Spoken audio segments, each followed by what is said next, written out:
On this Tuesday night, the surprise end to a chemical battle in rural Ontario. I can't believe it. Why a Sarnia chemical plant is calling it quits, and what it could mean for the region's environmental fight. Nobody ever really just closes, not around here with the industry anyway.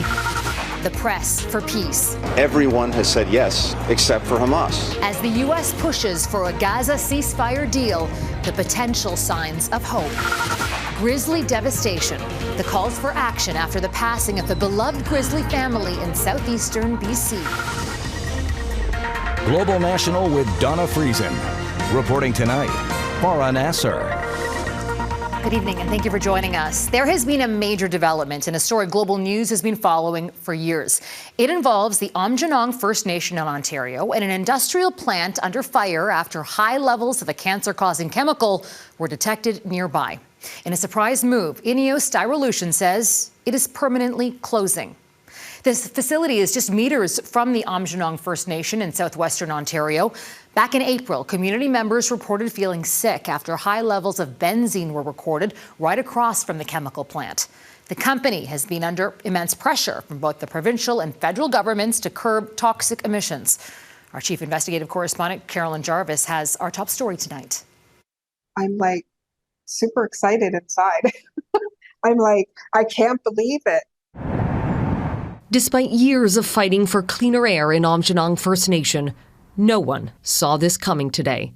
INEOS Styrolution, a chemical plant bordering the north side of the community, announced it will permanently close as of June 2026. It was never our intention to bring closure to the facility. We merely wanted compliance with industry standards and regulations.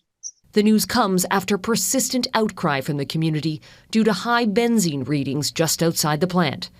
Benzene is a cancer-causing chemical. In late April, the First Nation declared a state of emergency. Community members evacuated to hotel rooms, and the Ontario and federal governments cracked down with tougher regulations to curb emissions as recently as last week. Well, I think the power is with us all standing together, side by side. We can do a lot of things. In a statement, INEOS's CEO said, "Our decision to permanently close the Sarnia site is irrespective of the current situation. The long-term prospects for the Sarnia site have worsened to the point that it is no longer an economically viable operating asset." INEOS has always maintained it is not the only source of benzene in the area and did not breach its limits at the time. It employs 80 people full-time as well as numerous contractors. And so there are mixed feelings on this day: concern, relief, and for those who have lived here for decades, reserved optimism. Nobody ever really just closes, not around here with the industry anyway. There's always something else that pops up. Carolyn, Aamjiwnaang is surrounded by more than 60 industrial facilities. So what does today's development mean in the grand scheme of things? Well, it's significant, and benzene was the most concerning chemical given the high concentrations and the risk of cancer.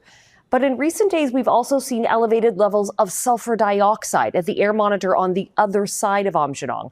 Alerts have been going out telling people to close their windows, turn off air conditioners. Kids have had to leave parks. So yes, while today is big news, with so many other plants in the area, community leaders are saying the fight isn't over. Farah? Carolyn Jarvis in Toronto. Thank you, Carolyn. We're learning more tonight about the bombshell report released last week by an intelligence watchdog that suggested some elected officials in Canada colluded with foreign powers. Elizabeth May is the first party leader, other than the Prime Minister, to read an unredacted version, and she says the media firestorm is overblown. David Akin has more on May's revelations. David. Well, Farah, Green Party leader Elizabeth May has read the blacked out portions of last week's report from the National Security and Intelligence Committee of Parliamentarians, or NSICOP. Now, like the MPs and senators on NSICOP, May cannot reveal any names or details of any of the secrets that she now knows. But after reading that report, she had this clear message for Canadians. For myself, I can say, I have no worries. about anyone in the House of Commons. There is no list of MPs who have shown disloyalty to Canada. Now, the NSICOP report did say that a former member of Parliament knowingly provided confidential information to a foreign intelligence officer. May says the name of that former MP was not in the unredacted report she saw, but she did see enough there to be outraged. That person should be fully investigated and prosecuted. As for demands by Conservatives and others that the government name names in the NSICOP report, I think we're talking about smoke and mirrors and political posturing. All those in favor of the motion. In the meantime, MPs from all parties except May and the other Green MP, Mike Morris, voted to expand the mandate of the public inquiry into foreign interference to ask it to consider naming the names in the NSICOP report. Mr. Speaker, in favor.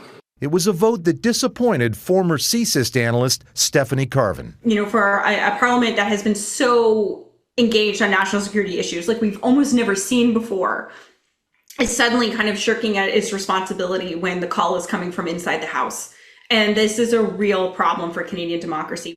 Carvin and other experts say more party leaders need to do what May has done, read the full report for themselves. Now, NDP leader Jagmeet Singh and Bloc Québécois leader Yves-François Blanchet expect to do so in the coming days. Conservative leader Pierre Poilievre has declined such a briefing. Farah. David Akin in Ottawa. Thank you, David. There's fresh fallout today from the Liberals' controversial measure to increase capital gains taxes for the wealthiest Canadians. Today, their main opponent, the Conservatives, finally stood up to vote against the measure, giving the Liberals and the NDP fresh ammunition to target Pierre Poilievre. Mackenzie Gray joins us now from Ottawa. Mackenzie, first let me ask you, what was the Conservatives' rationale behind their vote against the capital gains tax inclusion rate? Yeah, for Pierre Poilievre, well, he might as well have been in the movie Dodgeball the last few months because he's been dodging, ducking, dipping, and diving out of his explanation on his position on capital gains until today. The Prime Minister admits life sucks. In his own words, how is that fair? Mr. Speaker, now his solution is to bring in a giant, job-killing tax. Axe the tax. It's no surprise to see the party that spends all day railing against the carbon tax not vote for an increase in the capital gains inclusion rate. And they do have the backing of numerous business groups who are against the move. But today's vote does give a political wedge that the Liberals and the NDP are already using. They're saying the Conservatives don't want the richest Canadians to pay their fair share in taxes. And that could be an important argument between voters switching from the NDP over to the Conservatives, mainly in rural areas, folks who Poilievre has won over now and is hoping to hold on to. Okay, let's dig deeper into that a bit, because outside of the capital gains tax, the Liberals announced a lot of other measures in the budget. So how's that been playing out for them politically? Well, so far, parties that are down 12 points, they'd normally be upset. But for the Liberals right now, it actually shows some signs of life. Since the budget, multiple polls have shown them slowly moving up. And the latest coming today from INEOS Research has the Conservatives at 41%, Liberals at 29%, NDP at 18% in the bloc, polling strongly in Quebec. So still a large Conservative majority of government if there was an election today. But if you're Justin Trudeau, you can't worry about the national polls. You've got to be focused on a by-election coming up in Toronto-St. Paul's, a downtown riding the Liberals have held since 1993. It's now a toss-up with the Conservatives. And Farah, if Justin Trudeau loses that seat, expect there to be major internal pressure for him to quit. Oh, the vote-rich 416. All right, thank you, Mackenzie Gray in Ottawa. The looming strike at Canada's borders has been averted. The union representing Canada Border Services Agency workers has reached a tentative deal with the federal government. More than 9,000 workers were set to strike on Friday, but job action has been avoided pending ratification of the agreement. A strike in August of 2021 caused major delays across the country and nearly brought commercial border traffic to a standstill. Union members are expected to vote on the deal in the coming days. To the Middle East now. Hamas has given its reply to a United Nations-backed ceasefire deal to mediators. The foreign ministries of Qatar and Egypt say they're examining the response aimed at ending the bloodshed in Gaza and securing the release of hostages taken on October 7th. U.S. Secretary of State Antony Blinken says it's clear the world supports the ceasefire proposal, but as Crystal Gamansing reports, Israel and Hamas have yet to sign on. America's top diplomat is pitching a plan for peace again.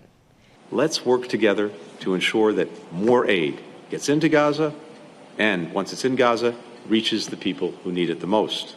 The United States pledged an additional $400 million in aid while touring the Middle East promoting a ceasefire proposal. Leaders gathered in Jordan underscored the catastrophic humanitarian situation in Gaza.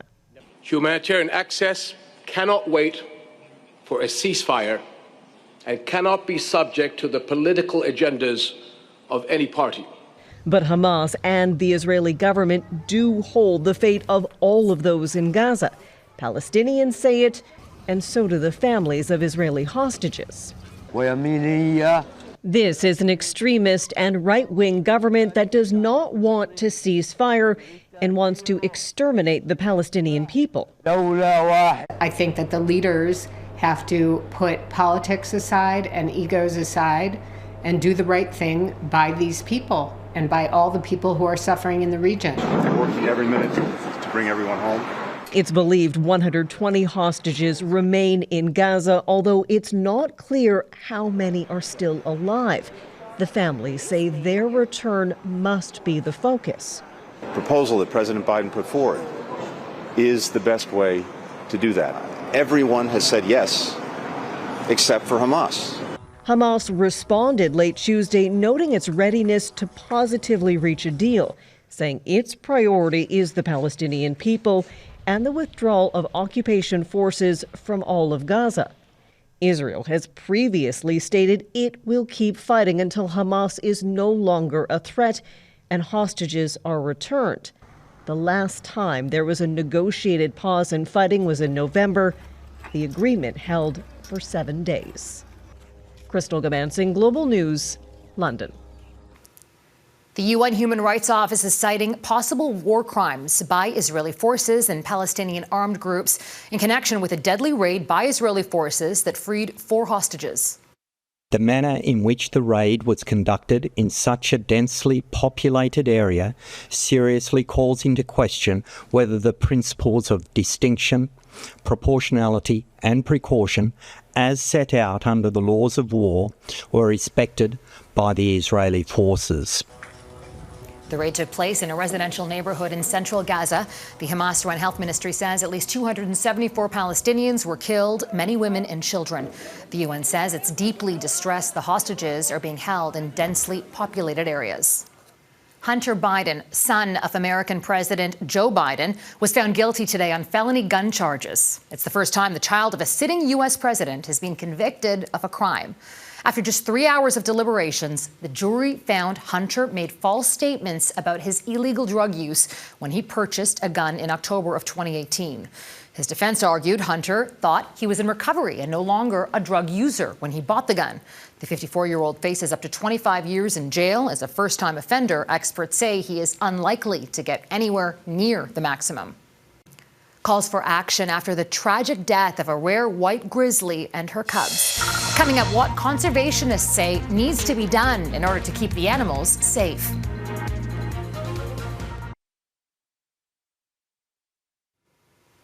In Toronto, police are investigating a deadly crash involving 3 dump trucks. It happened this afternoon along the Gardiner Expressway, a busy section of road in the city's downtown core. One of the trucks caught fire. Police say the driver, a man in his 50s, died at the scene. The crash caused major delays for commuters. It's not the news Calgarians wanted to hear after last week's water main break. Water restrictions are going to remain in the city until at least the middle of next week. We appreciate that this is longer than the minimum timelines perhaps originally understood. We are proceeding with an abundance of caution. We want to make sure that this work is done right and it's done safely. The city says the replacement pipe will arrive today, but it's expected to take up to 7 days to install, repair, flush out, and test before restrictions can be lifted. Conservationists say more needs to be done to protect bears in Western Canada after the tragic death of a rare white grizzly and her cubs. The animals were killed in 2 separate incidents on the Trans-Canada Highway near Lake Louise, Alberta. And they're not the first. According to Parks Canada, over the last 5 years, more than 60 bears have been killed in the region in road or rail accidents. Heather Urex West reports. They were a beautiful and celebrated sight throughout Yoho National Park this spring. Nakota, a rare white grizzly bear, and her first set of cubs. She just immediately drew an emotional reaction from everybody. Photographers, tourists, everybody flocked to get out and try and see her. The bears were easy to spot because they were often near roads and the Trans-Canada Highway, dangerous places for bears that ultimately cost all three their lives. First her cubs get hit, and then within 24 hours she gets hit, and then within another 24 hours she succumbs to those injuries. When I heard the news, it was devastating. Parks Canada staff say they're devastated too. Some had been accompanying Nakota for years, trying to keep the bear alive. It is an unfortunate reality that bears that become habituated to people often have negative outcomes. Nakota and her cubs are far from the first bears to be killed by a vehicle or train. Hey, get! In April, photographer Andy Arts captured this close call when a grizzly came within 15 seconds of being struck. In areas that are under development pressure, where humanity is reaching further into these places, it's putting these bears into situations that make it really hard to survive. Nakota was the 6th breeding female that has been killed in the last 4 years in that Lake Louise Yoho Kootenai field unit, and that's simply not sustainable. It's why conservationists would like to see changes made. More protected areas, less development, critical measures to help ensure these beautiful animals can survive. Heather Urex West, Global News, Canmore, Alberta. Still ahead, mourning in Malawi after its vice president dies in a plane crash.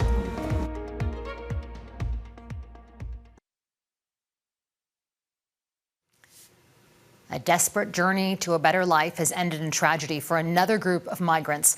On Monday, a boat carrying roughly 260 people from Somalia and Ethiopia capsized off the southern coast of Yemen. At least 49 people drowned, another 140 are missing, 6 kids are among the dead. Yemen is a major stopover for migrants from the Horn of Africa who are trying to reach the Gulf countries for work. Malawi's vice president and 9 other people have been killed in a plane crash. Their small military aircraft went missing yesterday in poor weather. The remains were flown back to Malawi's capital today, and the president led a moment of silence as he addressed the nation. Malawi's vice president was seen as a potential candidate in next year's presidential election. A suspect has been arrested in northeast China, where 4 American college instructors are recovering from a stabbing. And a warning, the video you're about to see is graphic. Footage released late Monday shows the aftermath of the stabbing, the victims conscious and covered in blood. Chinese authorities say the suspect collided into one of the American educators before attacking the group, which was visiting a partner university in China. The stabbing's being called a random incident by officials. That's Global National for this Tuesday. I'm Farah Nasser. On behalf of our whole crew here, I want to thank you so much for spending part of your evening with us. Tonight's Dear Canada is this Inukshuk overlooking Kuluktuk Nunavut. We love seeing your Canada, so please keep emailing us your pictures to viewers@globalnational.com. Chris Galis will be at the anchor desk tomorrow. Until next time, take care of yourselves and take care of each other. Good night.